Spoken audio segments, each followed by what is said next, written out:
CO, hello. I am Cade Thomas, and welcome to Double Feature Movie Club. This is our 48th episode, and this is our Halloween special, I guess you could say. We're talking 2 horror films, or horror-adjacent films, maybe. Kind of offbeat, kind of weird. We're talking 2010's Rubber, about a killer tire, and 2016's The Love Witch, about a witch who wants love, as the title would suggest. I am joined this week in studio with the amazing Diane and Jennifer the wonderful. Jennifer. I'll take it. I was trying to say wonderful. I was trying to figure out how to do that. Yeah. How are you guys doing? I'm great. Thank you. Mm-hmm. She's more than great. Oh, she's more than great. Yeah. She's been kind of acting like an adolescent boy today. Today. More so than normal. I don't know what you're talking about. Yeah. Just playing with the mics. Come on, guys. Yeah. Yeah. But how are you, Diane? I'm great. Uh-huh. The weather is so bad here. It was like winter showed up yesterday about noon, and it was raining. It was cold and rainy. Not a day to go outside. Mm-hmm. So I made a pot of coffee, and I sit down, and I binge watched the entire fall of the Usher House. Mm-hmm. The fall of Usher House, whatever, on Netflix. The fall of the House of Usher. And so I was really up late last night trying to catch up with the movies for today because I had to watch all of it, all 8 episodes. It was good. Oh, wow. So you watched all 8 episodes, and then you watched the double feature. Yes. Here. Wow. Yeah. That's how dedicated I am. And the quality, would you say they're comparable? There was, it was definitely comparable. Yeah. I like that. We can compare. We could discuss that comparison if you want. But something about a Netflix funded like movie with like a real cast. Yeah. And Franklin, what's his name? And Bash. Franklin and Bash, right? Franklin and Bash? Yeah, the USA show. You remember that? Franklin and Bash? No. It had Breckenmeyer in it. Oh, really? Mm-hmm. Oh, good. Mm-hmm. Yeah. Is that who you're talking about? No. Oh. The guy who wrote this, The Fall of the Usher House. Oh. You mean Flanagan. Flanagan, yeah. Yes. We talked all about Mike Flanagan in our breakfast before this. Yes, we did. Yeah. And he's a very talented guy. Yes. And I don't want to talk about it anymore because it's already been talked about. And okay, no one was there, but it was a great conversation. But I highly recommend watching this Netflix series if winter hits your door. Yeah. And it's rainy and you don't want to go outside. And is that your Halloween recommendation? Oh yeah, definitely. Mm-hmm. Of course, I'm not a horror movie fan, so I would say for the non-horror movie fans, it was a good watch. Yeah. Good. Of course, Edgar Allan. So yeah. I appreciate that you like the classics. It is a classic. There were some visuals that Cade would have loved. Yeah. In this thing, falling bodies. I mean, it's just you would have loved it. Cade. Falling bodies. Yeah. You've got to watch this. Oh. This is all. It's all you. Okay. Okay, I'm sorry, Jennifer. I interrupted you. Please. No, you're fine. I think 80s horror films for me are the gold standard for Halloween movies. So Nightmare on Elm Street, your Friday the 13th, your Jason. old school Halloweens. Yeah. Michael Myers. Yeah. Texas Chainsaw Massacre. Yeah. Yeah. Mm-hmm. Well, you start again the 70s, late 70s with Halloween and Texas Chainsaw Massacre. Yeah. But no. To me, I'm Scream. Scream all the way. Scream. Mm-hmm. Love Scream. Yeah. But but I get it. I mean, like Friday the 13th it's not of the same quality, so because it has a fluctuating quality to each of them, but there's some good ones there. Makes it all the more interesting. Yeah. I would love to do a remake of Friday the 13th. I would kill for that. I love that. I would do any of the franchises. I mean, I think Halloween's been done now to its death, and I don't know what else the angle you could go with Michael Myers anymore. But I don't know. We just saw him in somebody's window driving over to your place here. Yeah. Yes. Saw Michael Myers? Yes. Looking out the window, out the curtains. Interesting. Oh, that's cool. The What about Freddy? No love for Freddy Krueger? Freddy, you have to go big. Like, and I just don't know if they would like just to take such a huge swing with Freddy, being that, you know, a lot of his other ones haven't done it. You'd have to start small in order to do that. And I think like Freddy, you go out there and you go meta. Like, I love New Nightmare. I don't know if you ever saw that version with Wes Craven's New Nightmare, where it like takes this meta approach to Freddy. Is like Freddy was this he's this demon who attached himself to the movie character, and it's like it's all like a movie within a movie, and so it's really fun. And I think you would sort of play with that aspect to it. You would blow that up to 10, and I think there's a way to sort of do Freddy that way. And Freddy's just he's the funnest of the bunch. Could you see Freddy as Bigfoot? No. You know, they have this demon thing in common. Yeah. Right? Uh-huh. So, I mean, you could like take it somewhere. Yeah. People think they're actually hunting for Bigfoot, and they run across Freddy instead. Yeah. Could be an interesting mashup. Totally. I think it's a great idea. Yeah. Give me credit. I still think the Friday the 13th is the one that's just sitting there waiting to be done. I think there's a way to really make that a really excellent, like, half drama about these characters within their lives, these young teens, and then have just bloodfest of that people are going there to see. I think there's a way to elevate the Freddy or the Jason Voorhees story into a really great prestige thing that just has not been done before. Prestige Freddy. Mm-hmm. I think there's a way to make A24 Jason Voorhees. Jason Voorhees. Prestige. Okay. Yeah. Okay. I think there's a way to do it. You're such a dreamer. Mm-hmm. They're trying it with Winnie the Pooh, so Yeah. you're many steps closer with Jason. True. But the problem with him is like Blumhouse is trying to make one, and LeBron James wants to do a Friday the 13th, and but they're tied in this horrible legal battle about who owns the rights to Jason Voorhees and the Friday the 13th name and all this stuff that has caused. That's the reason that there has not been a Friday the 13th movie in some time. Well, once they get that all straightened out, then you can I'll pitch to throw LeBron. throw your hat in the ring and say, "Hey, I got a great idea here."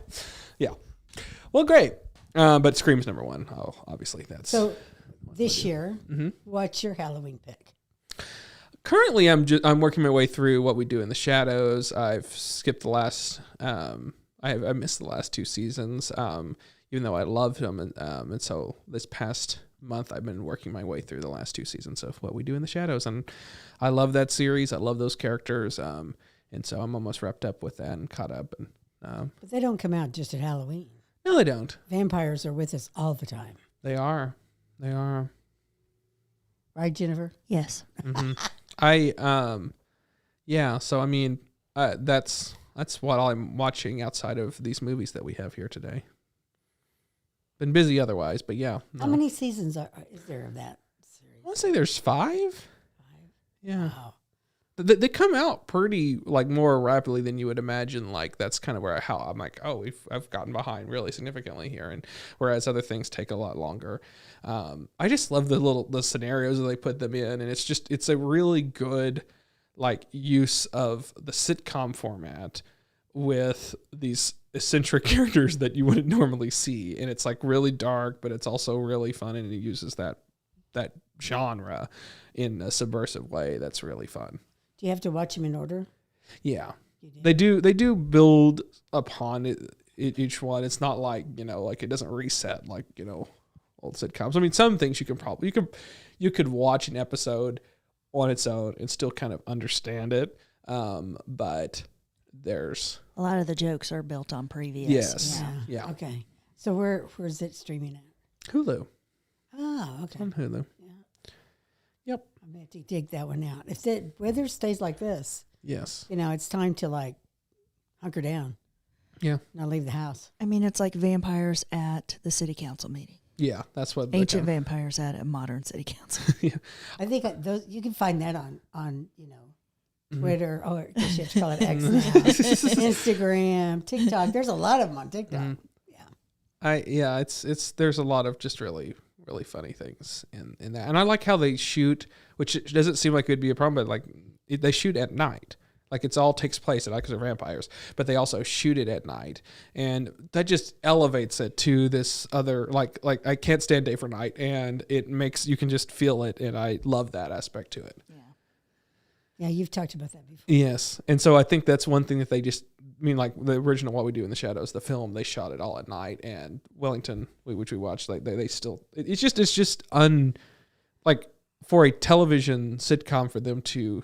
Night productions are difficult because to find the people to do that and everything, it's notoriously that's why they don't shoot at night. But I love the creatives will be like, no, this is the aesthetic. We can't just mock that in a studio somewhere or even like just shoot it in the day and color it to look like it's at night. It doesn't work and it doesn't fit the aesthetic. And I'm glad they held their ground with that. You call that day for night? Is that what you said? A lot of day for night exists, and you'll see it in films. And what they do is they shoot it during the day, and they just put a blue tint over it, which is not how night looks. But you'll see it all the time in film.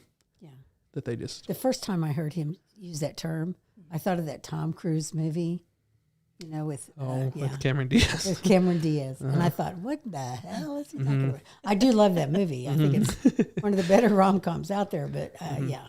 Mm-hmm. Yeah. Anyway, sorry. Well, and there's a character I think you'll appreciate whose pastime and talent is for topiaries, which have a lot to do with one of the movies we're going to talk about, one aspect of it. So just watch it for the topiaries too. Mm-hmm. Okay, then. I understand what she's saying. Okay, good. You will when we get there. Okay.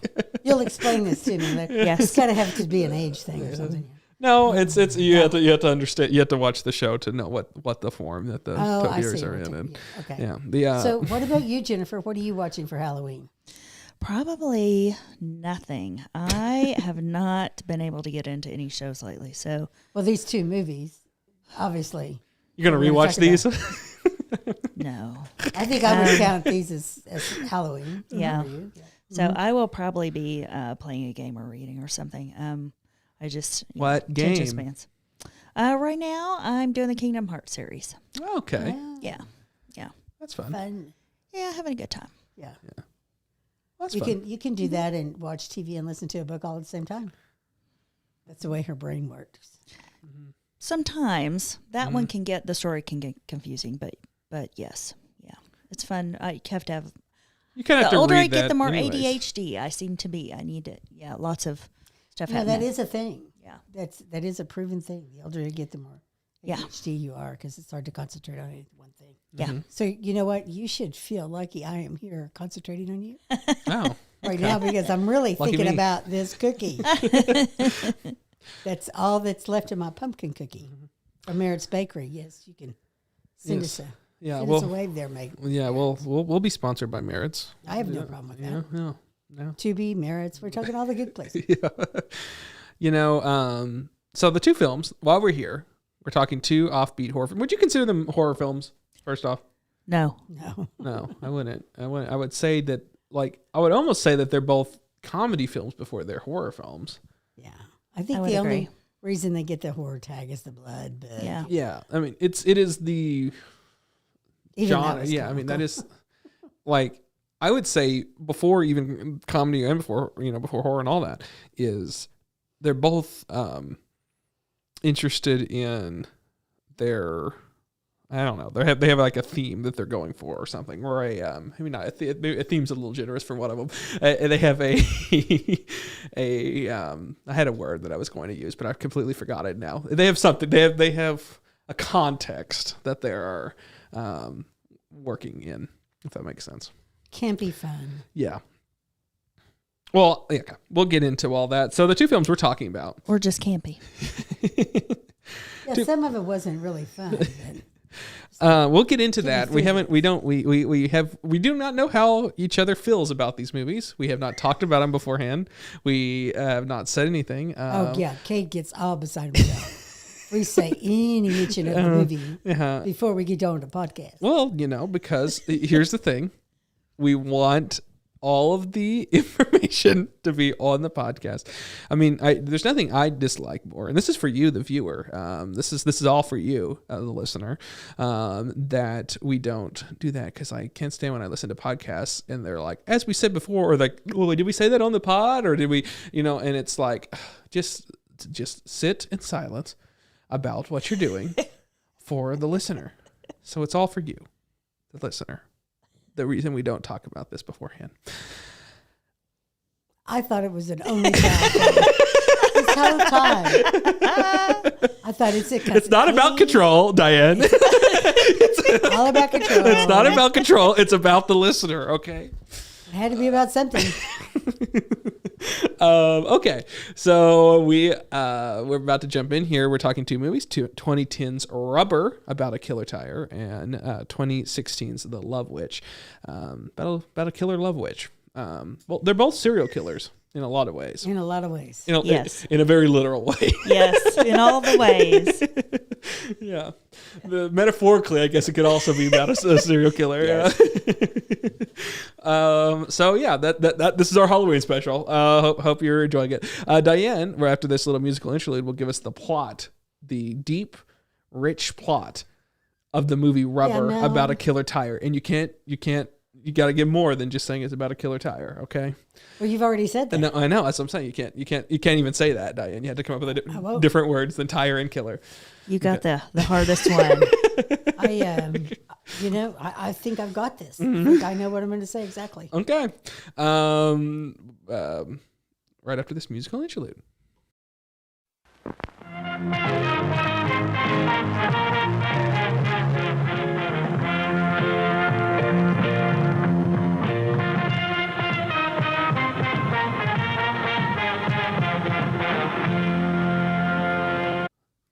Vodka. Okay, the movie Rubber, right, about the killer tire. Oh, I wasn't supposed to say killer tire, so I'm not going to say killer tire. Here's what I'm going to tell you. This is what one reviewer wrote about this movie. Spielberg announced his arrival with a killer truck. By making us believe in a thinking tire, Dupieux has outdone him. Appropriately, in this film's parting shot, the Hollywood sign beckons. Spoiler alert. It's a Hollywood sign. You'll be fine. Not a big spoiler. The whole thing's ruined. I didn't even say killer tire. I said thinking tire. You said the very last shot of the entire movie. Go ahead. Parting shot. The Hollywood sign beckons. So. There's a lot of things between then that happens. Yeah. Well, so, tell the audience what happens, Diane, in between there. I can't say killer tire. Say killer tire if you want to. I can't say any of these things, right? Uh-huh. Okay, this movie is a classic comedy about a tire who is obsessed with a woman. Does this sound like a middle school boy's dream? Absolutely. And that's what this movie's about. Okay? But I was confused. Is Robert really, because he has a name, is he really obsessed with that woman? Because that didn't come through to me. I read that. He watched her take a shower. Spoiler alert. Spoiler alert. Doesn't say he was in this movie. Diane. That's in the first act of this movie. He was obsessed with NASCAR, and he watched that too. He watched it. Well, yeah, middle school boy, naked women, fast cars, blowing up bunnies. Yeah. Okay, I'll walk through the plot of this. So there's a. Good luck with that one.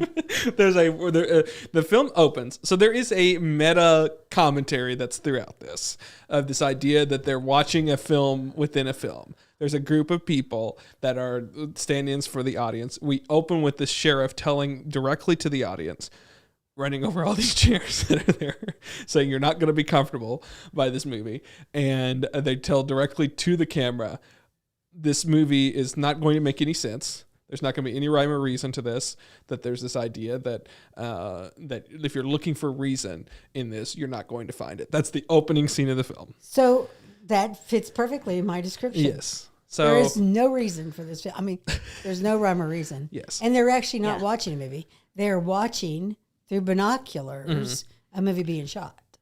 Yeah. I mean, they say this movie and they say, yeah. Mm-hmm. Before they're all murdered. But anyway. Yes. I digress. Again, the year's full of these spoilers of the movie. But that also happens sooner than you would imagine in the movie. I would say even before the midpoint. So, but yeah, no. I have a feeling you really like this So movie. what did you guys think of this movie? Diane, we'll start with you. I will never get those 2 hours back. It is an It's okay. Not going to ever get those back. It's an hour and 22 minutes, which is short for a feature. Okay, hour and 22 minutes will never come back in my life again. It felt like 4. It did feel like 4. You know what I was most impressed with? Okay. That very opening scene where the car is swerving to hit these chairs. That's pretty impressive. And he never runs over one.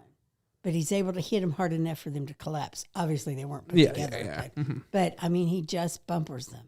I mean, like perfectly. Mm-hmm. That I was so. Have you ever tried to do something like that? No, I couldn't. I couldn't either. I don't think. I would like to try. Well, and it's it's shot in the way that's like flat and you see him, but like he's going back and forth through them, and so he has to know which ones he's hitting. But it also seems kind of. I mean, like I don't know. It's back and forth, back and forth. It seems like it would be really random. Yes, but there's a rhythm to it. Yes. So that's part of it. Plus the fact he's in this giant 70s car, which are huge anyway, right? So big bumpers on them and all that, and he just taps them. And I mean, that is so impressive.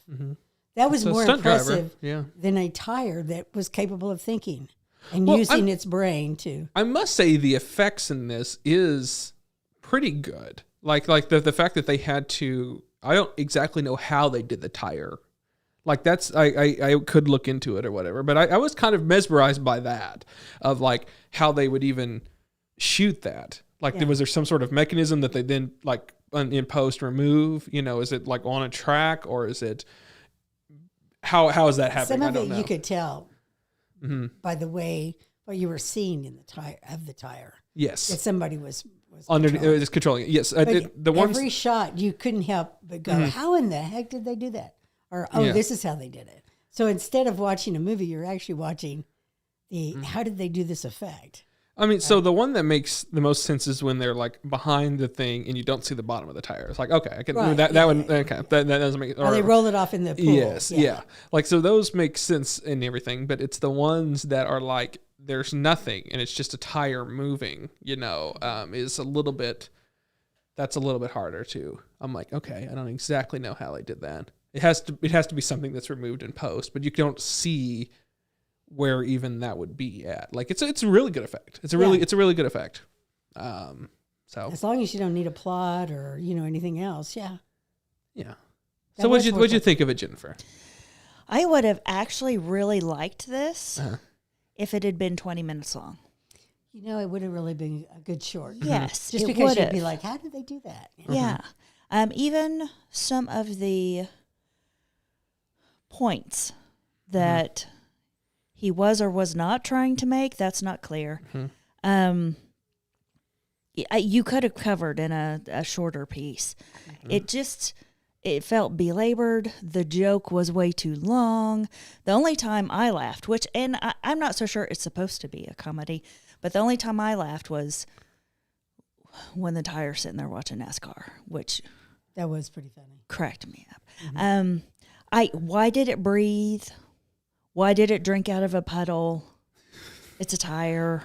But then why does it kill people too? So, and I get that the whole thing was no reason, but also that is infuriating. And maybe that's the point, because it really frustrated me. Why did the guy get out of the trunk at the beginning? Why are they all watching with binoculars? Yes, I see they're like a pack of jackals when food is tossed to them, but they're also supposed to be our stand-ins. Yes. Super insulting. I'm not going to argue that there's some truth in that, but I don't really want to see it. Yeah. So I think, and it's a tire that literally goes all over the place, but also the movie kind of goes all over. It lacked a lot of focus. Yeah. I would say this is obviously not a perfect film. It is, so it's an hour and 22 minutes. It's too long. Yes. And it stretches its idea, way past its length. I think that it would have been, me personally, I think it could have been a good hour film.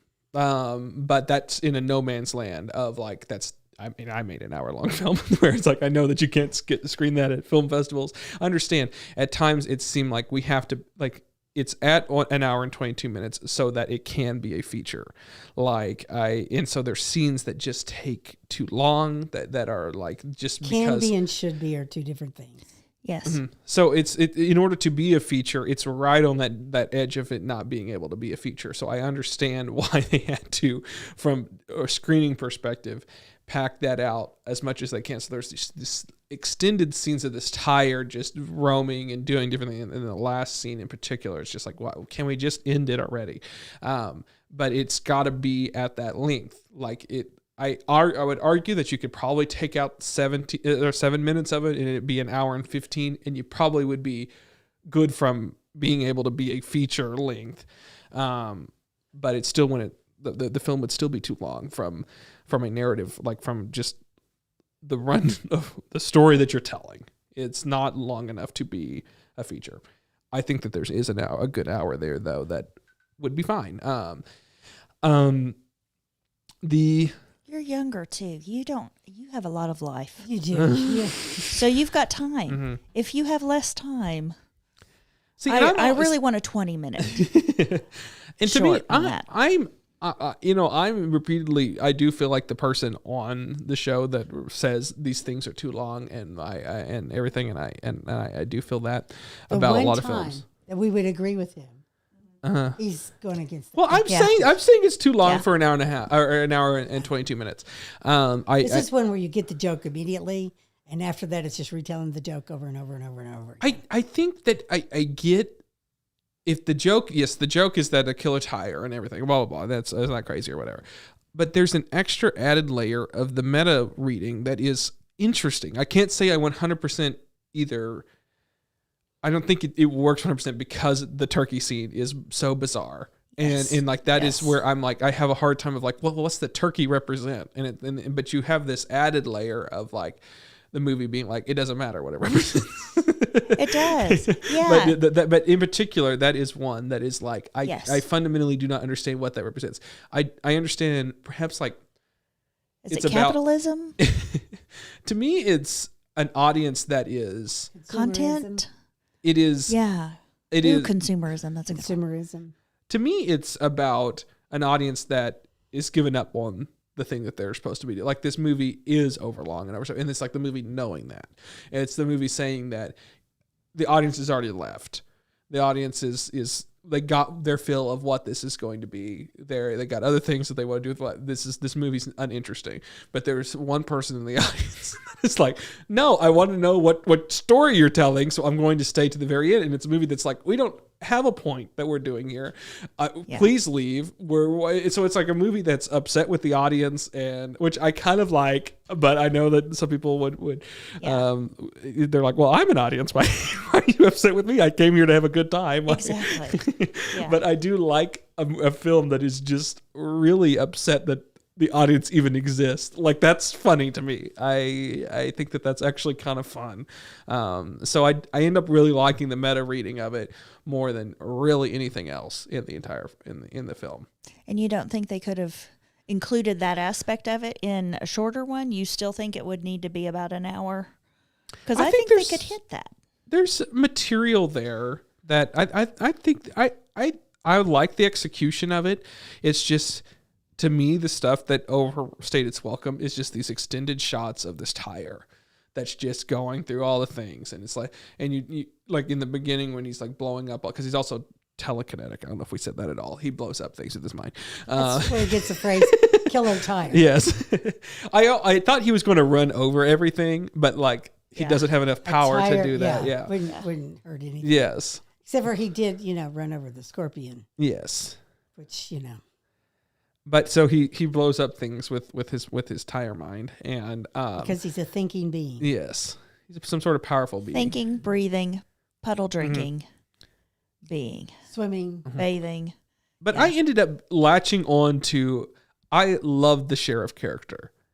I found him to be very fascinating from like a from just like a writing like that's an interesting character. Like I don't know if the actor did he did a serviceable job, and he was kind of fun and whimsical in it, but that is like something very interesting of like a movie character who knows he's a movie character and is going through the rhythms of being in a film and just wants it to be over and just wants to sort of give the audience what they want so that he can go home. And that to me was very fascinating. I don't know. I found that was the character that I end up like really fascinated by. And that's why I continued watching and was interested in it. It was like, that was a interesting film character from my perspective, I thought. But I can understand why people don't like it. Like, I mean, it's not high art, but it's not the smut that I thought it was going to be. It ended up having some more things to chew on than I thought. There were points. Yeah. Yes. Yeah. Mm-hmm. Yeah, I didn't see any smut at all. Mm-hmm. But anyway, yeah, I think a lot of that could have been shaved down though, and got the same thing across for sure, or even more of that across in a more successful way, right? Without belaboring some of it, and the trike. Mm-hmm. I mean, why? Yeah, why? That's a good question. Also, why didn't the trike get a credit? Yeah, got no credit at all. Robert the Tire got a credit. The trike, did not get a credit. Did not get a credit, and he became the leader of the pack. And that's where it ends. I knew you loved that end shot, though. Didn't you love that? You loved that. But it just was like, that went on seemingly for like 10 minutes. It's what it felt like, of just this shot of this. Oh yeah, of like, all these tires joining in, and it just kept going, and it just kept. I mean, like I think they just wanted to get across the point that there was no reason for this movie, mm-hmm. Yeah, or anything in it, and maybe no reason for any movie. Mm-hmm. Yeah, that it's all just meat being thrown to the consumer ignorant masses. Yeah. I do think that was what I mean. There's this idea that like they're French filmmakers making an English language movie, that there's an added element of here's these Americans, like that. Here's your American film. Like there is an added element of that I don't think a lot of people are talking about. That is very much of like, here's what you Americans want. Here's your killer tire movie, and you're gonna eat it up. Turkey at you. Yeah. Yeah. And here's turkey. Yeah. Get it, huh? Mm-hmm. Yeah. So there is that element to it that I don't know if that's been talked about, but I very much think that that's part of it. Oh yeah, definitely, Mm-hmm. definitely. Yeah. Which, tying back to the Fall of the Usher House, also has a point about that too. Interesting. American consumerism. Interesting. Which it's turning out to be kind of a theme here recently, Mm-hmm. these days. Yeah, I love that in film. I think that's a really strong theme. I think that's through a lot of my works as well. But yeah, I don't know. I enjoyed the film. I don't know how much more we can say. Is there much more to say about this film that we're missing? I loved Robert's portrayal. Uh-huh. Best acting in the whole thing. I feel. Robert the Tire. Yes. Yeah. Whoever was actually handling all of the effects. Yeah. They did about the best job I think you could do. Yeah. Making a tire an actual character. Because everything else was so obvious in this movie, but that one thing, and you couldn't help but every scene, you just couldn't help but go, how did they do that? Yeah. How did they get that to this point, right? Well, I liked all the actors in general. I thought that they did a pretty good job. That's just me. For a B movie, like, I mean, to kind of... they didn't have a lot to do. Yeah. So. I would agree. Certainly a better job than I would have done. Mm-hmm. There were a couple that they felt like very new. Yeah. But I think that also adds, I think it works. I don't know. Yeah. That's just me. But yeah. Yeah, I mean, I would agree. It needed to be shorter. I think that's what most people sort of say about this movie is like it overstays its welcome. But I also do think that that's the point. I do think that the movie knows that. Like that is part of it. But how much of it can you say that like, okay, the movie knows it, so do you give it a pass? Like, I mean, yeah, I don't. Also, I mean, the premise did kind of delight me. Mm-hmm. I was looking forward to that one. Mm-hmm. I think it could have been, and She you're right. volunteered for this week. I did because of that movie. Because of this movie. Uh-huh. I was like, Killer Tire, I'm in. Mm-hmm. And I love that it had a credit. I love that it had a name. All of that delights me. And I know that this project wasn't necessarily to delight your average moviegoer, of which I feel I'm right there in the center. So, I mean, it's successful at what it wants to do, but I wish it had a little more whimsy to it. Yeah.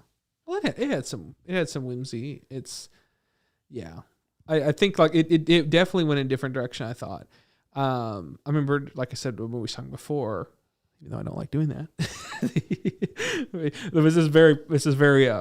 this is a popular film when I was in middle school. People were like, oh, this Killer Tire thing and everything. And so I had a different idea, but then people kept saying like that it was, but then you kept like seeing lists of like, oh, this is something you should watch. So I didn't really know what this film was. Like, is it this Killer Tire? Like, is it like, I always thought, I guess it was a B movie that knew it was a B movie, but it does elevate itself past it's not Sharknado. It has a point to it that is actually something interesting. Does it overstay its welcome? Yes, but I do think it's trying to say something, which is kind of interesting and unique.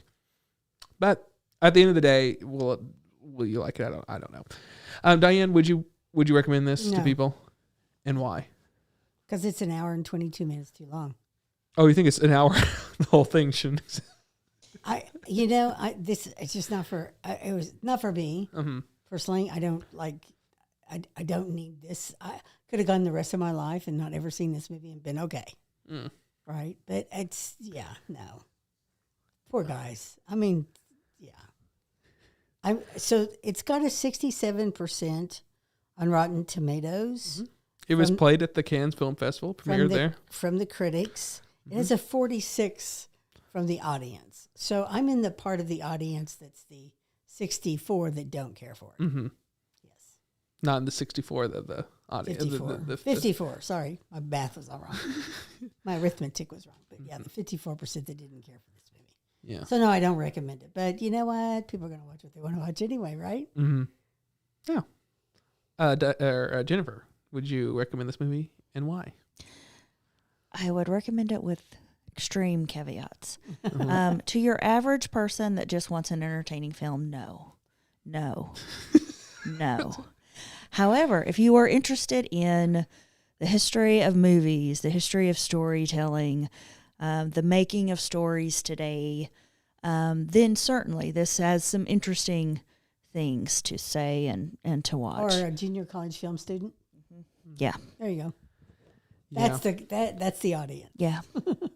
I would recommend you to watch this. But it's something you can also just have in the background. Like it doesn't. Yeah. You can. I loaded my dishwasher. Yeah. It doesn't ask, I don't feel like, a whole lot of you. Like, I mean, I think you can kind of, watch it. I mean, there are themes and interesting, like the meta level is the most interesting part of the movie. But you kind of get it. Like it's not like Citizen Cade or anything. I don't want to sell it as anything like that. It's about a killer tire, and it has this interesting sort of thing about what audiences want with these sort of films and everything. So it does have this extra layer to it. So there is something interesting there. But we talked about it all. Like there's other films that have much more interesting themes that we can talk about for an hour, and we eventually had to be like, okay, we got to cut it off, even though we've talked about this as much as it can be talked about. Yes. So it's not a whole lot there. So it's an interest. You can put it on in the background. It's fun. It overstays its welcome. It's not really even fun. After the first buddy blows up and you have blood all over the place, that's like the only time you need to see that. The funnest part to me in the entire movie was whenever the sheriff asks his deputies to shoot him. That is, and that's well into the movie. Like I love the whole tire where it gets in the water. I was really disappointed he didn't go to hit the ground. I was really disappointed. I thought he was going to carry that, little act all the way through, but he didn't. So I was a little disappointed he didn't hit the ground. Yeah. No, when they shot him. Yeah. I thought that was the point, though. Yeah. That he was telling them none of this is real. No, this is real. Yeah. But it would have been, still would have, I mean, you kind of were left, hit the ground and then get up, you're talking hit about? the ground, then get up and talk Gotcha. about it. Gotcha. At least give us that. Yeah. Because you've been so irritating this entire time.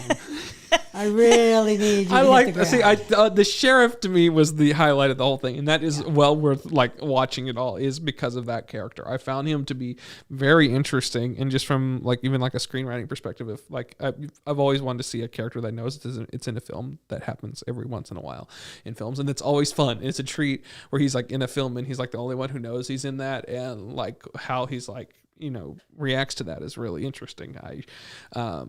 I like that character a lot. So for that reason, I do think you should watch it. It's I found it to be fun. I did, but does it overstay its welcome? Yes. There are just so many shots and things that's just like, okay, please, can we just get to the point quicker? And it at times was irritating.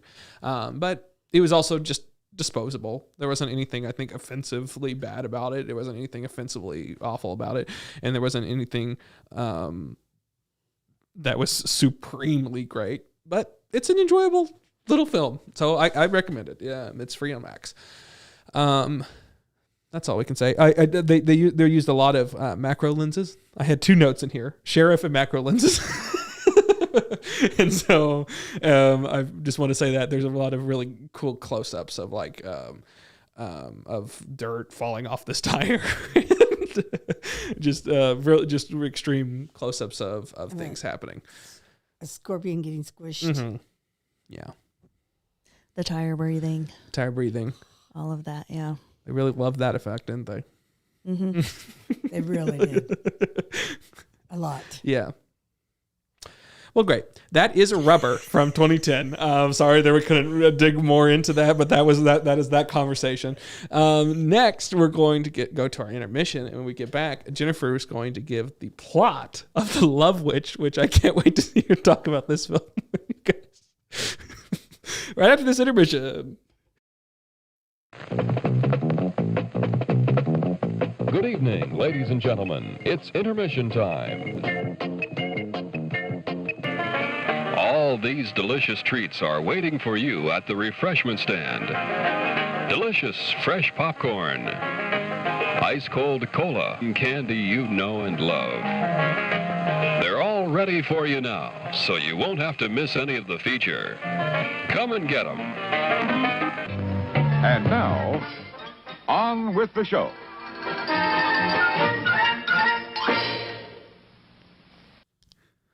Okay, Jennifer. All right. The Love Witch. So we have a movie. I am still not clear if this is modern day or the 60s. It is very much, looks like it's set in the 60s. The characters seem like they think they're in the 60s, but then there are modern touches that just make it odd. But you have a character who moves into town. Apparently some tragedy has happened, and she wants to start over again. And she's a witch. And her focus is love. And then she starts ripping her way through the poor men in this town. And I think that's enough for us to start with. That's about all you can say.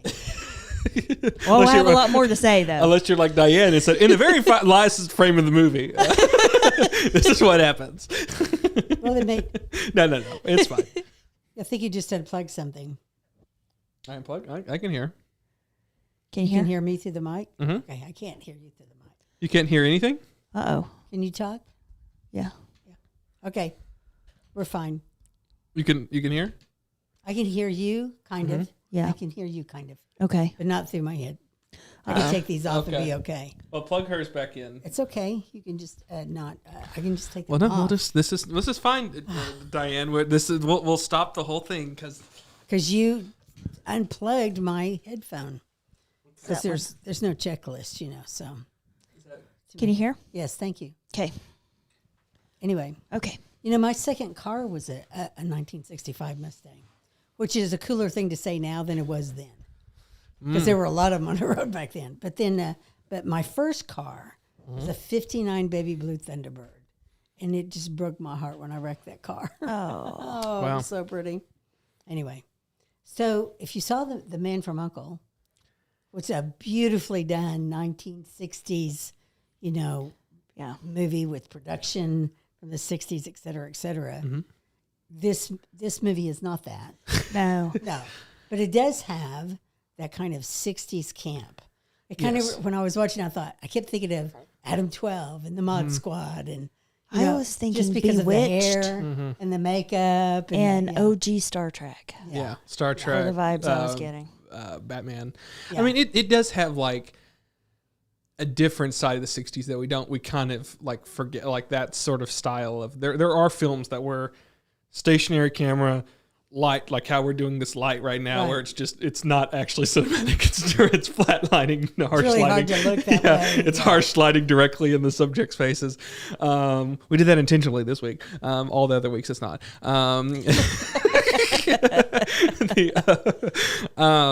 But no, which is it's very I mean, it's the campy 60s that you sort of you see a little bit more so. But you kind of know, within a few minutes, you're watching a campy B movie. So then all the pressure's off, right? Yeah. That you're actually watching this kind of movie.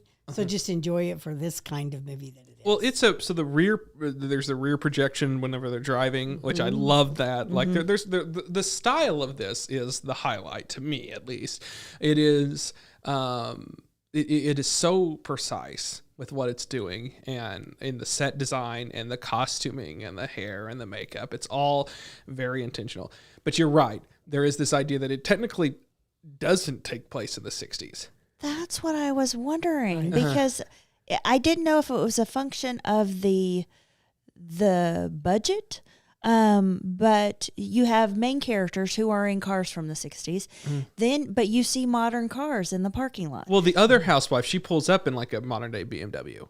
Right. And like, But she has 60s hair. That's the very first time you see that broken is like Yeah. she drives and it's all rear projection, and like the police car comes up and they're all in this thing. Yeah. And then immediately when she goes to her new spot, her neighbor or whatever pulls up in the modern day BMW. And then you see, really, it's just cars in the background. It's also modern day, and the fact that she uses a cell phone. It's that lady mostly that kind of brings in these other elements. Well, some of the police too looked modern, aside from the main guy with his hair, his Ronald Reagan hair.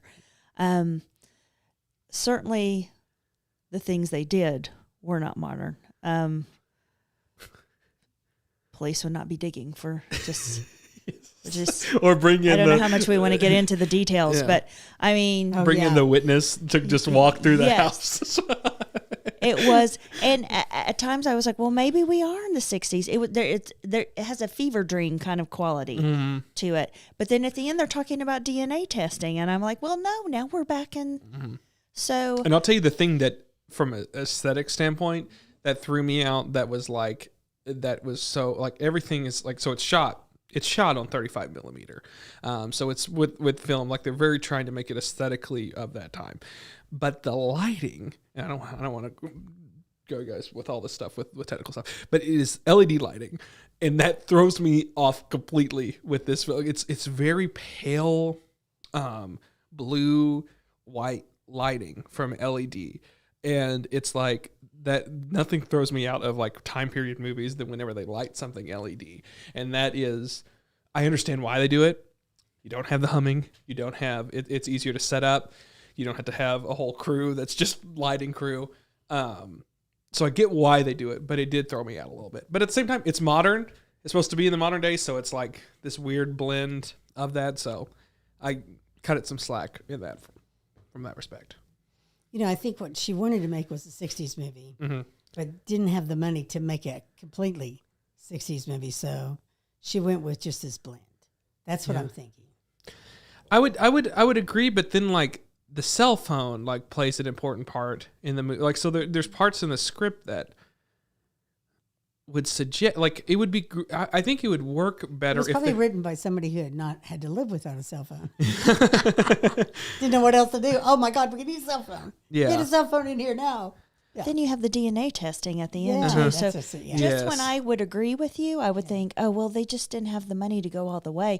Then something very intentionally modern would pop in and discombobulate me again. And maybe that was the point. That might have been. Yeah. Or maybe they didn't know that DNA testing is pretty new. Well, I mean, it very obviously does take place in modern times, but everyone's like, it would be cool if like some people were and some people weren't. Like if like her neighbor person who's in it throughout or whatever, I don't know what we're gonna call her, whatever. But if she was like a modern person, like that would be really cool. And her husband was like a modern, like they were. I would have loved that if everyone but the coven Yes. had been very modern, and Then it would've you made a saw lot that more clash. sense. Yes. Yeah. Would have made more sense then. Mm-hmm. So you talked about the lighting. We've got to have a conversation about the pubic hair. I am sorry. That's the aesthetic thing I need to go into. If you're doing 60s and you're going to have full frontal nudity, do it right. I mean, there was a lot of hair, but there was also a lot of straight lines and grooming. And A lot more grooming than was available. yes. So Someone in the 60s. I'm Well, just it's in saying. the modern. The lighting took you out every time I saw that. It took me out. I was just like, oh, Which is wow. in it throughout. Wow, that's a straight line. Yeah.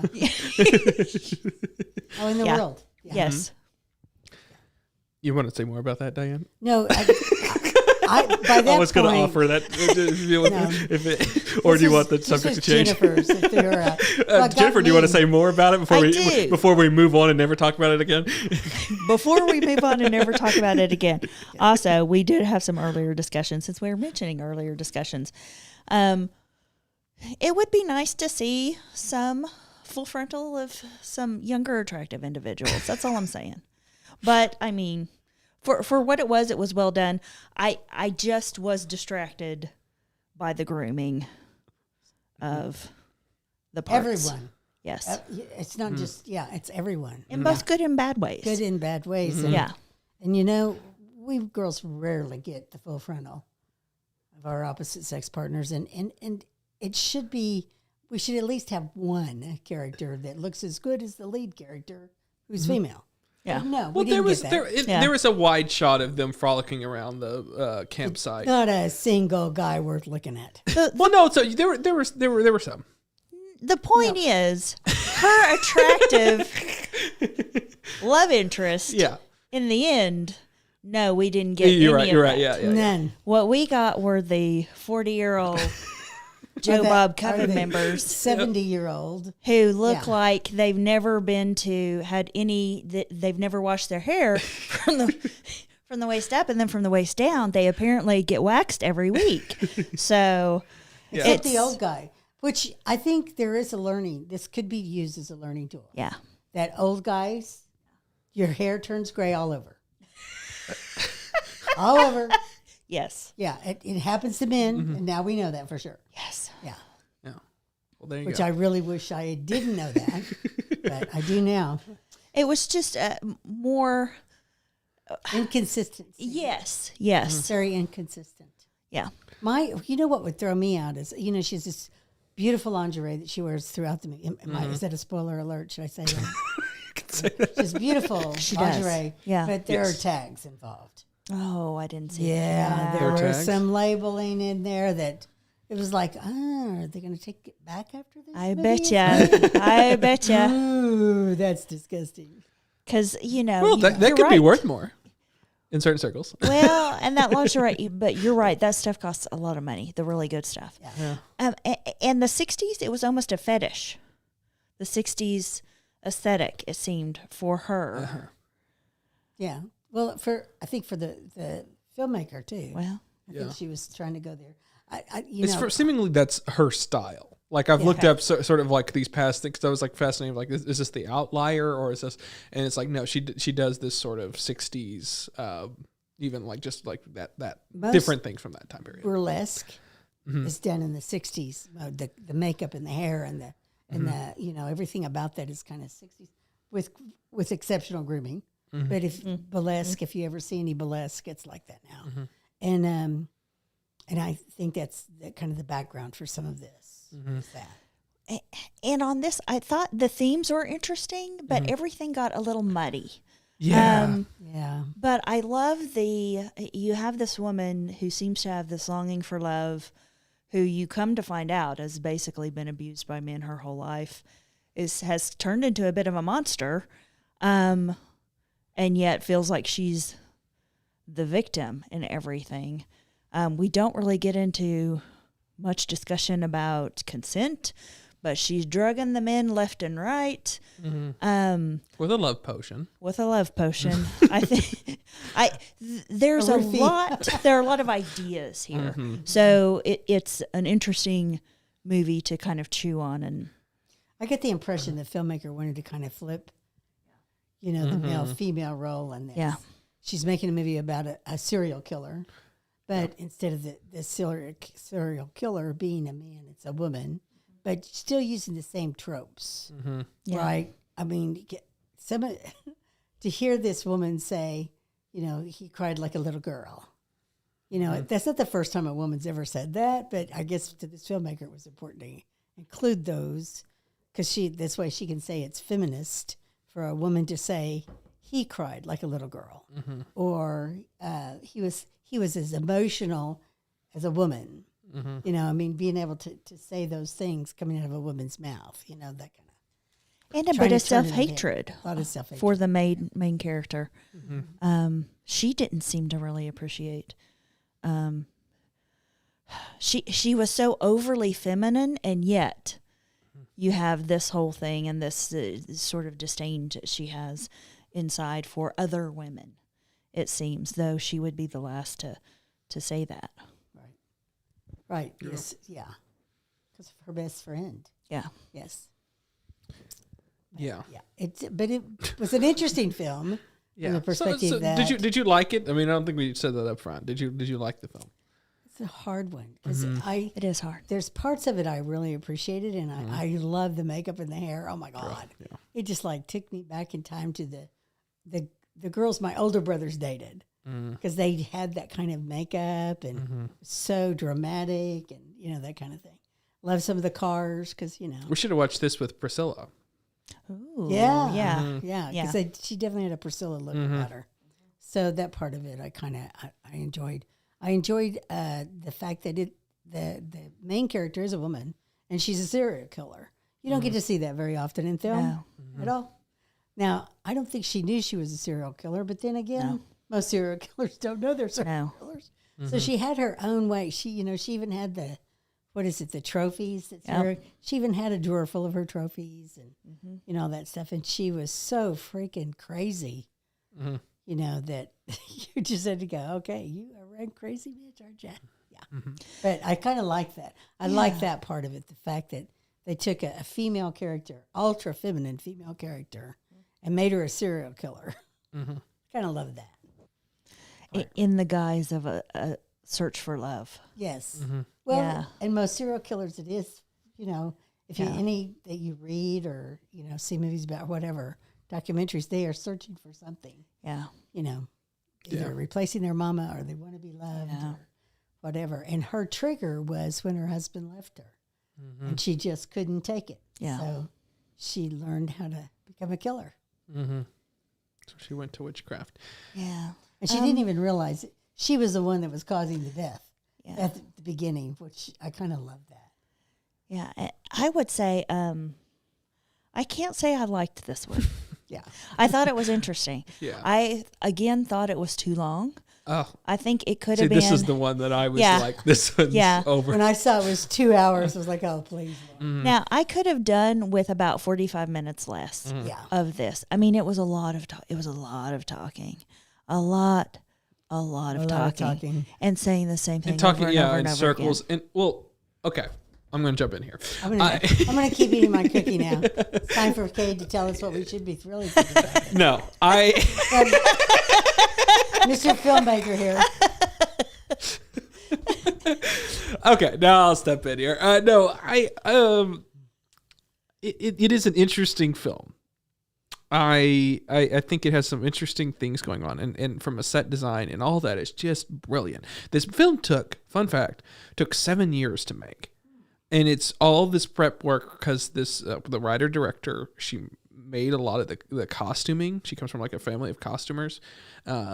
And she made a lot of the set and like supposedly like, rugs and things she made handmade. So all this is like very intricately designed and everything. And it comes off like very, very great. This film has no structure. Or it has a structure, but it's the most bizarre. I couldn't come up with a rhyme or reason. I'm a structure person. I don't know what the film is like. It's hard to fall into a rhythm with this film because it's so bizarrely herky jerky. With like now we're here, now we're over here, and it, like nothing moves to a greater point as from a structure standpoint. There's thematic points, but there's no. I don't know what each of these men are supposed to do to her character, like what they're supposed to represent, what they're supposed to do, like what's the overarching thing. They just seem like just set pieces for us to have, and they're not all that interesting from that perspective. So I'm want to latch on to how does this change this person? What does this mean for the overall story? And there's nothing really there like that differentiates these men from the other one, which is kind of true. And if just picture she was a guy. Mm-hmm. Yeah. And these were women that he was killing. It would be the same thing. Yeah. They have no purpose. Yeah. They're just from a story body. From a story perspective, you want something to happen or just cut out one of them. Like that's where to me it's like why did we have to go through all of this from a story perspective if they serve no purpose? Mm-hmm. Like it makes it like dead weight narratively speaking. For my that's the way I took it, and so that was difficult. But I mean aesthetically, I mean this movie's stunning, and her performance is extraordinary, her performance, and I think all the performances in this are really like pitch perfect, and like the tone in which all their voices are is very like oh we don't even like it's so precise, like just every character that comes in, their look seems right out of the 60s. Like I don't even think we see people like that anymore from like a face structure perspective, but they found them, and then they did their voice in such a specific way that is like oh people don't even act that way anymore, but it's so highly when he goes to the quote unquote witch doctor, like that guy is so out of a time in the fact that that's a sort of joke. He's like this. He's like a doctor of like witchcraft and like a professor at a university, but there's just different thing in the fact that there's like a police procedural perspective. Like there's a lot to love about like that is also of its time of like we had to have this police procedural aspect to this. So there are different things that are very interesting and unique, and the amount of sets in this is insane in how well thought out every aspect of it from a production standpoint. But it's just too long. Yes. And meandering. Mm-hmm. And it's no really logical through line for the entire movie. I felt like it didn't have a through line that was something you could really grasp onto, which this film needed, because I felt like I'm lost in this movie, and in a way that like I can't really grab a hold of anything except for her performance, but it's just good from scene to scene. There's no connective piece throughout it. Yeah. And your point about the victims. Mm-hmm. Yeah, we could have just done completely without the first one. Yeah. Because the functions he fulfilled, the second one could have too. Mm-hmm. That would have been a great time saver. The ideas she's wrestling with here are very interesting, and they're multi-layered. I don't know how successful it is at getting all of that across. I think it's very successful at introducing all of it. Yeah. I don't leave the film coming away feeling like I understand what she's trying to say about that stuff. Yeah. Maybe it is just, we're just going to throw all this up and see what you guys think. I don't know. Yeah. Diane, do you have a thought about all that? Well, I think, I'm going to go back to if she was a man, mm-hmm. and this was a movie about a serial killer that's a guy, you would see the setup. You would see, how did he lure this woman? How did he get her where she would be vulnerable to him? And you would see 3 or 4 of those. And you wouldn't know anything about her. Nobody cares about the woman that gets killed in these movies. They only care about the main character. So it's kind of to me, it was kind of a play on that. It's like, and of course the last one, the one that she really loves, the one that she just, is ready to live her life with, she murders him because she's a serial killer. Yeah. And so I think that, you're right in a sense that there probably could have been shortened by, you didn't really need the police procedural piece of this necessarily, except for they always throw that in. That is in 60s movies. Like anytime you had... I always throw that in. Yeah, that is... that. Yeah. But also it was so stupid. It was just... The procedural aspect of it was not well done. No, it wasn't well done at all. And it was... who knew if it was... Part of it was 60s, part of it was modern. So that, to me, was really inconsistent. Yeah. Did you really need to have the dance hall scene thing, strip club kind of thing? Did you need that? No. You didn't really need that part. I'll tell you the thing that should have been lifted out was the Renaissance Fair. Oh, my God. And that's what I was going to ask you. What was the deal on the Renaissance Fair? It was kind of like weird. I made all these costumes.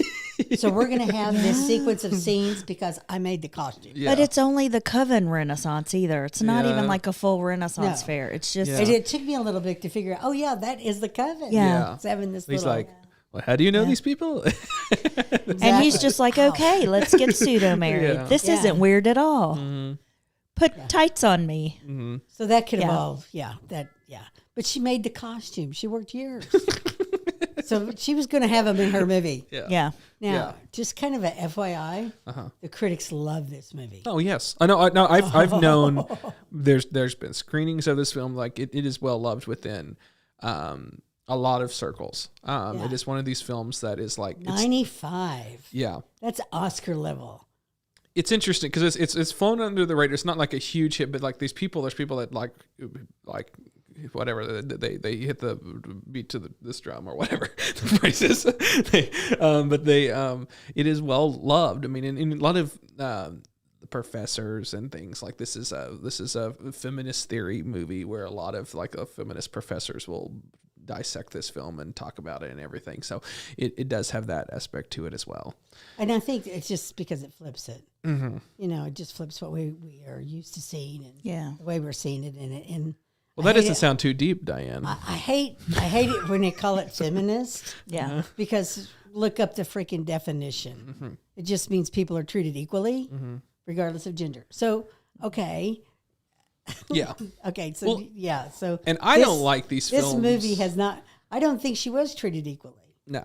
In most serial killer movies, they catch him at the end, right? They didn't catch her on this deal. They left it kind of obscure. Now, I will tell you that the audience score is only 61 on this from Rotten Tomatoes, so it's a real iffy movie. I mean, I think most films have the problem of just being too long. Like there's just especially when you have a film like that, it's going to be distributed the way this film's distributed. It's like, well, we could put everything in it, and it's like, please, don't, please don't. Yeah. True. Please don't put everything in this movie. It felt like a love letter to the 60s, but it lacks some of that charm. There's a charm to OG Star Trek that this did not have. And maybe that wasn't the part of the project, was having any kind of charm. But also, so she got out of it at the end, but then we have that burn the witch scene. Yeah. Are they going to rape her? Really, which I kind of feel like that was to provide an out. Like even in this situation where she is the serial killer, she is also still a victim. So I don't know. There's some interesting food for thought there. Yeah. I still find it, like, I'll continue doing this. It was my issue with Barbie. It's my issue with this movie. It's just the fact that, like, we still represent men and women in film as, like, we're from different planets and everything. And I just fundamentally disagree with that assessment. But that is just me. That is, I think that society has created gender and that this is what is put upon everyone. And we just run with it repeatedly as if that is the case. And I just fundamentally disagree with that. So I'm putting that out there again. I think that this movie very much even makes that argument that it is that these people are fundamentally different creatures and not humans. So I had to put that out there again because that I fundamentally disagree with that assessment, but that is at the core at a lot of people's beliefs. And it's certainly at the core of this filmmaker's beliefs. I do think that she had said in an interview that like one of the reasons for all the set design was to make it where people's eye, like, you know, to look at beauty on screen. And so it's like it gives your eye multiple things than just objectifying the woman on screen. So that was part of why she did that, which is interesting thought. Well, and I did see that. While we didn't get full frontal of the male lead, I mean, he was very much sparkling teeth hero right out of a 1960s. Knight in shining armor. Yes. And they pretty much, they say that. Yeah. But yes, even 60, yeah. Anything else you guys got to say about this? Anything else? Any other pieces that you have written down? I have rear screen projector. Oh my God. In the end, I couldn't take how many times the word love was said in the movie. Yeah. That about killed me in that final scene between the two of them. It wasn't even just every line said the phrase love. It was every fragment of a sentence said love, love, love, and love. And I think love and you think love. And it's just like, I'm like, I can't with this of just like, it just kept hitting me with that. Like, can we go with a different phrase? Can we say it or something else? But it was love, love, love, love, love. And it got under my skin and made me irritated. And a fun drinking game. Take a shot every time love is said in this movie. That would be the reason to watch it. You're both going to kill people. That would be the reason to watch it, for sure. Don't do that. Do a drinking game with it. You could use the word love or the next British actor that shows up. There you go. Because we're in a Northern California town. Yeah. So where did all these Brits come from? Yeah. I mean, it was so bizarre. And even the guys who were trying to do the American accent that were British were still British. Yes. Which, I mean, I think is kind of makes it work with the time, the quote unquote time period which is not really the time period. Whatever time period it is. Yeah. Okay. Jennifer, would you recommend this movie and why? Again, possibly with a caveat. Yeah. Again, I would not recommend this to your average moviegoer. It's too long. There's too many words. They recycle the same stuff over and over again. It would just be frustrating. The percentages Diane gave us from the critics versus the audience makes complete sense to me. If you are interested in gender dynamics, anything to do with a 60s vibe or feel, atmosphere, if you're interested in serial killers and you kind of want to see this flipped on its head a little bit, then I do think this has some interesting things for you. Yeah. Diane, would you recommend people to watch this and why? You know, I can't do all the caveat thing. She's just like, no. I think you should watch this maybe if you want to do a drinking game. Use the word love. Again, you're going to kill people. Don't do that. But do half shots. Yeah. In that sense, I I still think that I don't know how long you'd make it into the movie. Yeah, well, but do you really need to see the end? Excellent point. There's no reward in this Excellent movie point. in any way, shape, or form.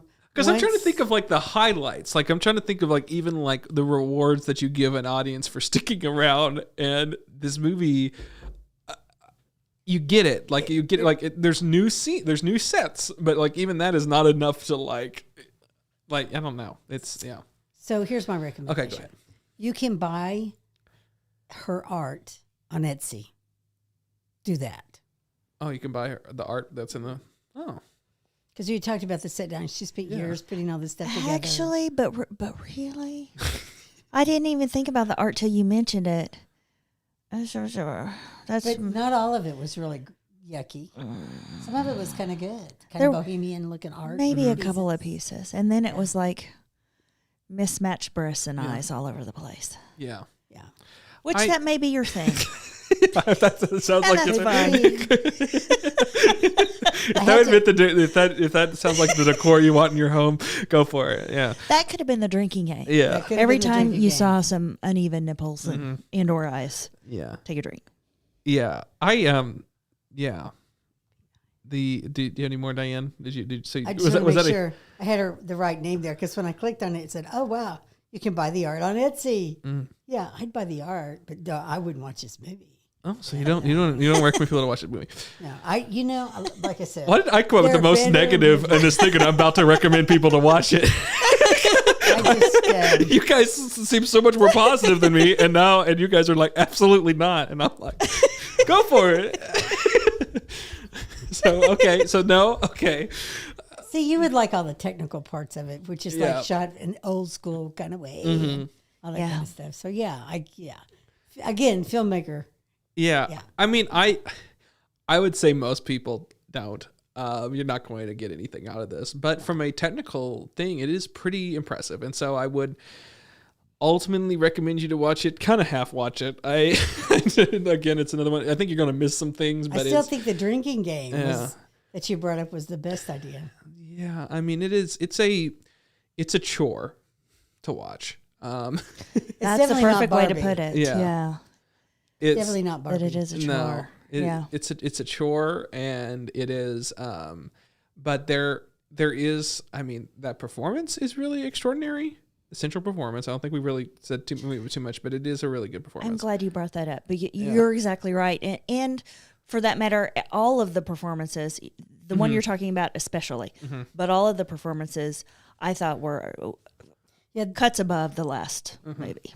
Yeah. They were, the tone was the same for all the characters. Yeah. It was Nobody very got a precise. Very precise and very. Like nothing seemed off. Like the performances are so highly technical that it's impressive that the entire cast is 100% knows exactly how to say each and every word of their dialogue. It's impressive, from that level too. And I think it's cool that she gets advice from Bambi.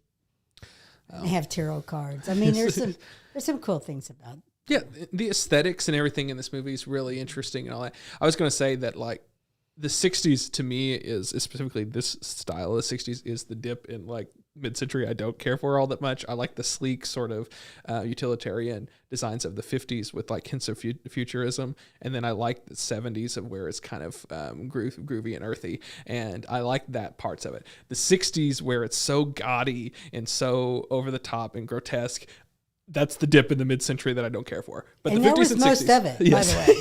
Yes. It's not my aesthetic. It's most not, of it, though, was. Yes, it's not my aesthetic, but I love anyone who goes 110% into an aesthetic choice, and this movie does. Yeah.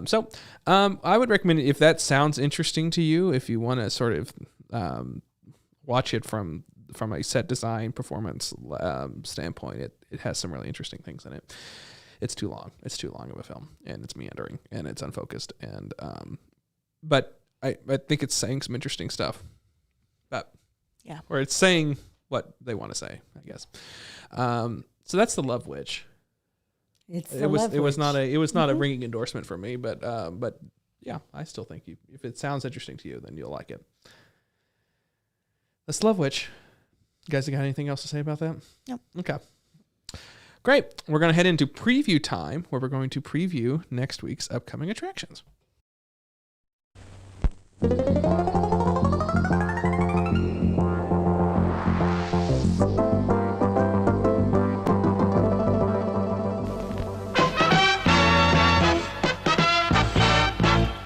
And now, preview time.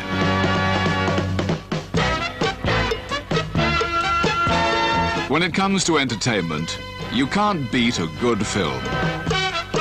So let's take a look at what's coming your way. Let's take a look at what's coming your way. Okay. So here we are. We have two films. This next week on Double Feature Movie Club is the second annual Adam Driver Night. It's back here on Double Feature Movie Club. It's Adam Driver Night. You excited, Diane? I'm so excited Adam Driver's coming back, but We really need to move on to other actors. Well, we have done other actors. We've done Robert Redford. We've done other people that are coming currently to hit my head. But this will be the second annual Adam Driver Night. Yes. Sadly enough, it won't be on the date that we did it last time because we weren't in season then. And but it is the second annual one. So, last time it landed on in September, I believe on the 11th. Oh, okay. Yeah. Mm-hmm. I mean, we weren't in season, and also I think that's something else. So we can't do that anymore. So Adam Driver Night. But never forget, as they say, Adam Driver Night. Yeah. The Adam Driver has 2 films. He has more than 2 films, but we're talking about 2 films of his on this show. First is the 2011 movie. It's a musical drama called Annette. And where can people watch that, Diane? Amazon. You have to read it from Amazon. So Amazon. Do you think Adam Driver actually sings in this? I think so. Oh my goodness. So fun fact. So our guest next week is Sam Carrico from the Film Fan Club show. This is like one of his favorite movies. And so that's why he's going to be on and everything. So I've never seen it. It is, how like films get like a story that's put around them, and it's like that's just what people know them. Like The Shape of Water is the movie where the girl has sex with a fish. Like that's what everyone just talks about, and not like all of the other beautiful things about it. This movie has a scene that it's what people talk about. It's the pie eating scene from Ghost Story. It is the we obviously have a few of these in that we've watched and everything. And this is a movie that gets boiled down to the fact that Adam Driver sings while performing oral on Marion Cotillard. I think that's a spoiler alert right there. I don't want to hear about that now. I want to watch it. So that is... Great, you've ruined it, Cade. So that is the scene. That is beginning and end of what I know about this film and the fact that Sam likes it. So those are the 2 things I know about this film. So sorry to spoil that for you. You did. You Diane. just spoiled it for me. I did not know that. Yeah. I'm going to have to put it on slow motion or something. Yeah. Well, there you go. Just rewatch it. Yeah. I'm sure many people have. They probably have. Probably marked. Yeah. It's probably a time code that people know. Skip to this point. It's probably somewhere on the internet. Just that scene. Mm-hmm. Somewhere. So watch that on Amazon Prime and then join us for Adam Driver Night. And our second film we're watching is let's see what year this is from. It is from 2014. It is Noah Baumbach, which is I love that director. He did A Marriage Story, also with Adam Driver and a few other things, Meyerowitz stories, and he co-wrote Barbie with Greta Gerwig. And it's called While We're Young. And it's Ben Stiller, it's him, it's got a whole cast. Amanda Seyfried. Where's it at? Amazon. Oh, they're both Amazon. Yep, they're both on Amazon. Well, that's fun. Of course, you should always check because I look this stuff up, and things change every week, so it's always good to. Things change. Isn't that just life in general? Just change. Every week it just changes. Exactly. This crazy world we live in. It's just changing all the time. Mid-century wasn't what you thought it was. Yeah. Yeah. A lot has changed since then. Yeah. Yeah. Yes. Well, so yeah, watch those and join us on the second annual Adam Driver Night. We'll have Sam from Film Fan Club, and it'll be a fun time. We'll actually be early. That we have progressively gotten earlier every episode of this season. So join us live if you want to join us live at 11 a.m. Central on my YouTube channel, youtube.com/KThomas. Or you could listen to us always next day, available wherever you get your podcasts. Double Feature Movie Club. You can follow us on Instagram, Threads, and X at Double Feature MC. That's right. Like us. Subscribe. Subscribe. Push all the buttons. Mm-hmm. Leave a comment. Yes. Cade might even read it. Mm-hmm. I might even read it. That's the promise. It could happen. It could happen. Last week, fun fact, was our most listened to and watched episode of Double Feature ever. So thank you for everyone who listened and shared that when we talked about Killers of the Flower Moon. And I'm thinking of ending things. That was great. And we had Harrison on last time. And it was fun. Fun time. It's so funny. We go from watching those 2 movies to these 2 movies. Yeah. Just talk about That's what this podcast is. 180 degrees difference. We decide to ride that momentum right into the ground. Right into the ground. Oh, Lord. Hey, if you like that, now watch us talk about a killer tire and a lady who's a witch. Yeah. Or think she is. Or maybe she is. Who knows? Yeah. Jennifer, thank you for being on here. Thank you for having me. You listen often to our podcast, right? I do. I quite enjoy it. Put her on the spot. Ask her a question. Yes. And I will say that I don't hold these movies against you. We all held out hope. Yes. And most of those hopes were dashed, but it was still a fun time. I never did. The minute she heard Killer Tire, she was like, okay. And then Jennifer was like, yes, please. Yes. I'll be on that episode. And we're both disappointed. She volunteered for it. I'm like, this is my excruciating punishment that I'm living, but here, I'll share that with you. We're friends. So. I have to say, I did hope for more with the Killer Tire. Yeah. Well, I really thought we could talk about it more. Yeah. But we really. There's really nothing there. No. What was it that he says at the beginning? There's no reason. There's no reason. There's no reason for any of it. Yeah. No. Yeah. Why is he named Robert? I don't know. I don't know. I didn't know. Was that in the credit or was that? It was in the credit, Robert. Oh, okay. The tire. And then I think it was IMDb said that it was a good year. Is that a sponsorship? Why wasn't he Gary the Goodyear? There's just so many directions. But, I mean, Robert is just so random that it's Goodyear is a sponsor funny. for NASCAR. So it kind of got in there. There you go. Yeah, we got a whole season coming up. This was our third of 10. So we're already almost a third of the way through it. Yeah, as it works out, which is crazy. I think we just got started. We did just get started. Yeah. It's always fun to watch movies with you, Cade. Oh, Diane, I love it. So much fun. It's so much fun. I like the variety that we do here. So if you enjoy the variety, let us know because it is. You guys do a little bit of everything. We do. Yeah. We do. Yep. No smut, though. Well, then you don't do a little bit of everything. You need to get a little bit of that in there, too. You got to cover everything. We did get full frontal. Well, there you go. It may not have been enjoyable, but it was No. It was there. She was beautiful. She was beautiful. Yes. Yeah. She was beautiful. Sadly. I wish, I don't know if she's in other things and stuff, but she was incredibly talented in this. You know, I don't know. I was going to look her up because I thought she was in, good. She was in Tarantino, the Hollywood, Once Upon a Time in Hollywood. She just she was one of the Manson. Felt like that would be a really good fit. Also, not a lot of people can pull off those extreme close-ups, and not something about their face take you out of the. Yeah, but she was just on point. Except for the makeup, kind of did. When you got really close to their skin. Yeah, they were layered on now. Ooh, Lordy, you'd take a chisel to get it off at night, I guess. What's her name? Samantha Robinson? Yeah. Yeah. Well, okay. That's the show. We kind of, just like both of them, we kind of meandered near the end a little bit. We did. We always do. So thank you. Thank you for joining us. We'll be back next week for Adam Driver Night. We'll watch, what's it called? Annette and While We're Young. And then join us back here for that. See ya. Bye. Bye.